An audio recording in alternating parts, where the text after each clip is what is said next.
자, 그러면 6페이지 2회 모의고사부터 보시면 되죠. 자, 2회 모의고사도 아주 어려운 문제는 특히 뭐 이렇게 되게 까다롭다라는 문제는 없지만 근데 이걸 본 것 같기도 하고 안 본 것 같기도 라고 하는 뭐 19번 문제라든지 이런 문제는 좀 있죠. 그래서 만약에 틀린다 그러면 19번 문제 정도, 그리고 나머지는 우리가 다 수업 시간에 했던 것들이니까 틀리면 안 되는 거거든요. 근데 여러분들이 조금만 생각하면 19번도 크게 어렵지 않게 풀 수 있는 문제이긴 합니다.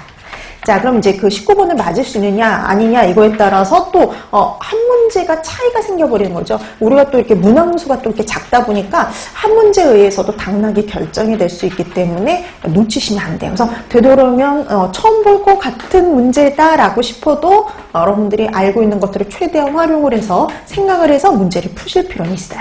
자, 그러면 1번부터 가도록 합니다. 자, 1번. 자가품질 검사에 대한 설명입니다. 옳지 않은 것 찾아라 그랬네요. 여러분, 자가품질 검사와 관련된 이 문제는 교육청 시험 문제로 한번 나왔던 건데요. 자가품질 검사와 관련된 거 한번 잠깐 보고 넘어가실까요? 자가품질 검사, 그러면 우리가 식품 등을 제조, 가공하는 영업자는 이 법에 따라서요, 기준과 규격에 맞는지를 검사하도록 하는 게 바로 자가품질 검사였죠. 그러니까 자가품질 검사는 말 그대로 스스로 하게 하는 검사입니다. 근데 2항에 보시면 식약처장, 시도지사가 검사를 해당 영업자가 직접 행하는 것이 부적합하다라고 하는 경우에는요, 자가품질 위탁시험 검사기관에 위탁해서 검사를 행할 수도 있어요. 그 다음에 그 밑에 보시면 식품위생보험 시행규칙 제31조에 보시면은요, 자가품질 검사에 대한 기록서는 2년간 보관하도록 하고 있고요. 그 다음에 자가품질 검사의 주기는 적용 시점은 제품 제조일을 기준으로 산정을 하면 됩니다. 그 다음에 자가품질 검사 의무가 면제가 될 수가 있거든요. 어떤 경우 면제가 되냐면요, 식품안전관리 인증기준 적용업소, 그러니까 해석 적용업소 중에서요, 이 자가품질 검사 의무를 면제할 수 있는 경우가 있는데요. 어떤 경우냐?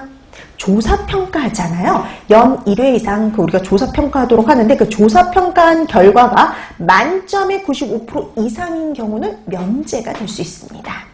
자, 그래서 자가품질 검사와 관련된 내용들만 한번 묶어놨는데요. 자, 이 중에서 이제 옳지 않은 것 골라내시면 돼요. 1번. 자가품질 검사는요, 제품의 기준과 규격에 맞는지를 검사하는 것이고요. 그 다음에 2번, 식품 제조업자가 검사가 어려운 경우 식품위생검사기관에 위탁해서 검사할 수도 있어요. 그 다음에 3번, 식품 제조업자가 부적합한 식품이 발생한 경우 회수, 폐기 등에 필요한 조치를 취해야 되고요. 그 다음에 4번, 자가품질 검사 기록은 5년간 보관해야 된다. 5년이 아니라 2년입니다. 2년간 보관하면 돼요. 자, 이 중에서 옳지 않은 거 4번이 되죠. 자, 그래서 이런 자가품질 검사와 관련된 이런 문제도 나온 적이 있죠. 그래서 1번의 답, 4번이 됩니다. 그래서 이렇게 식품위생 행정과 관련된 것도요, 이렇게 종종 시험 문제 출제가 돼요. 자, 그래서 1번의 답 4번이었고요. 그 다음에 2번. 다음 세균들의 공통점으로 오른 거. 자, 이게 작년 하반기 경기도 문제였는데요. 한번 보세요. 황색 포도상구균, 바실러스 세레우스, 클로스트리디움 보툴리눔, 클로스트리디움 퍼플리젠스. 보니까 다 그런 양성의 균들이에요. 그럼 양성균이다. 다 그럼 양성균이 없네요. 그럼 양성균이라는 건 없어요. 자, 그 다음에 그럼 1번 포자를 형성한다. 그럼 이 중에서 포자를 형성한다 라고 하면은요, 다 포자를 형성하진 않죠. 황색 포도상구균은 포자를 생성하지 않아요. 그래서 포자를 형성하는 거 세레우스, 보툴리누스, 퍼플리젠스죠. 자, 그 다음에 현기도가 높은 식품에서 잘 증식한다. 이것도 모두 다 해당 사항이 있는 건 아니에요. 보통 현기도가 높은 식품에서 특히 잘 증식하는 건 클로스트리디움이 붙은 보툴리누스나 아니면은 퍼플리젠스들이죠. 그 다음에 편모가 있어서 운동성이 활발하다. 누구 빼? 이거는 편모가 있어서 운동성이 가능한 건 두 개밖에 없어요. 세레우스하고 보툴리누스만 해당이 되죠.